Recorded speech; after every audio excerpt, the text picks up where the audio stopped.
सिदे खोगी मणिपुर की सिंगी एरिया सिंग पाक्तकन कोकथोकपा उ पाक्तकन यांथतखेबगी खोई क्लाइमेट तो होमु मयाम अमा लागले हन मियाम नुं खुंगांगनरिङै दा होजिक से मो खोगी नोंजु था खोगी लौरक लौ उबा लिंबा फौ थाबगी मतम ओइसिलक मतम सिदा नोंग चुबगी चांग से अदुकी मतिक हंथरले हाब बॉम सु यावरि हाब तारे बस हारि बसी उम खोगी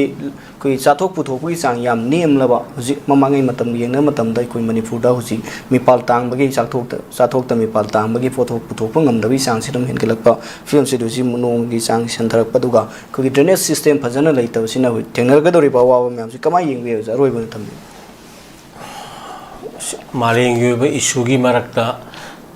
जगह जगह की लौनगदौबा थौदांगदा कोई इन्वायरमेंट की सेंसेस क्लाइमेट चेंज की अचौब इशू ग्लोबल वार्मिंग की अदगी एसिड रेन की प्लास्टिक पोल्यूशन की सुमाइना कोई लैरिबा मालेम की ओइना लैरिबा कनोनी अदुना इंडिया की मफम खरदसु 50 मया यौना साबगा यौरख्रिबा लैदना अदुगा इवन मालेम की ओरिबा कनो सीजु 1.5 की कनोदा यूएन की कनो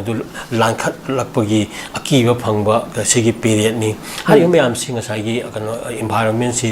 फजना इंटेक्ट थमदबदगी हाइबनी अदु एनवायरनमेंट से लैत्रगदी मियोबदी कनो नि ख्वालिगी हिना सोनबनी जीव सिंगनबु खरा लैहोंनी लैदना अमरमदी मखोइद मफी मरोन सेटने खंगदंगै मसागी फिजोन मतु मरांग खरा तौरकांदा अदुम कनो जे मालेम सेमदी हिंजरइनी मियोबदी इंधमदादा कनो फी थाबा लिपा कालेंदा पाबा हाइबा फिरोनजी याउद्रगदी एत सिदुनि मनि मियोबनी इहान हानब सिनी हाइबनी एनवायरनमेंट सिदा अइना कोइतक अदुम लाइबसे कैसु नते मियोबना ख्वाइदगी हेना सोले हाइबनी एनवायरनमेंट का चांगदमनबददी एनवायरनमेंट सिंग मियोबना सिंगनाबा इंडस्ट्रियलाइजेशन द हेना खुमांग सॉक्शनबा अदुगा इसम चमम उबुम वामंगी जंगन की महुत कंक्रीट जंगन हाइदना बिल्डिंग की जंगन सेमबा लैमाइबु टाइल थारगा कनो तारका मतम पुंबगी ओइना आइगी युंगी लैमाइदो मतम पुंबगी न कुपसल्लिनी हाइबसे खंगदबा अदुदगी स्क्वायर फीट 10 दंगी कुंदंगी स्क्वायर फीट 10 की कुनगी मफम अमगी लैहाउजुना आई इमुंगी इंजांग नापी सही अमगी कोननाबा मथंग मथंग थारगा सा यायजे मसिबो खंगबा वाटपा मानबा साखुटपगी यामना materialistic world amada laksalapagi kanandi akoi sidida harap waridu akoi da kana salamidar bai wani ko aduna ngasai gi karam tongdragadi akoi di yamna lemdaba leidana cycle ga tungu yadabagi adagi even office ka ba matam daga ngasai gi nakpada leibaga du khona zum sala yabadu thoina car thawdo thawjanba sigumbagi kano mayam sondana buldu masama nat masama adagi yetu manabu hutngamdi hainidana isa sina karino du khangdabida mi pan tang gi kano mayam se sigi kano sina aikoi se iba wakhan mu mi pan tang dana ngasi di isa gi lengak se ne bo kawphok dana mi na kari hairapa su ngai leibagi kaino ma leiri dana ko aduna ngasai gi hari punamak se aikoi yamna review to bina basangi khangina basangi matang asita leadership role is very much important ngasai gi kanoni khunai gi de lenga ki kari gi bariba leader sing asina masi gi wakhalon sing asi feel to bodabani prajada madu impact pi gadabani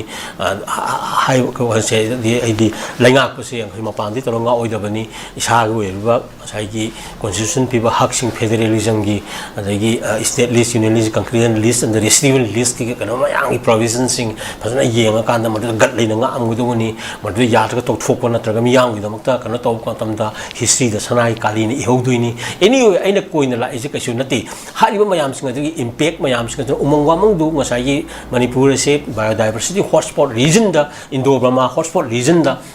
world yo na ning phumari mga ka laibada sila mata ni mga yauraga yam na resource lay mafam ni hai ni resource lay mafam sina nong surak ta bagi adugo ising isaw khangog na tholak pagi adagi like ikang la kana woi bagi awa mayam se akoi predict to ngam dana akoi lairi bani aduna sigi mayam singa se mi main causes the environment ni environment se asida nga sayim nang pan gi banga sai gi ngang chana su pan gi ba popi gi kari gi se asaw impact ama uya woi bani singlong gi singmai akoi ni umofam de popi udraga su madugi singlon mapan ko lam tamni harga mapan dugi marak ki chingmai mayam amada singdon yongna popi pambi singda thaki bagi lam ekar kaya gi laigre lamai thabagi wathok laigre zoom cultivation gi ano ko issues laigre ano hari mayam singa sigi kano sida effectively da kuna zoom gi alternative yengba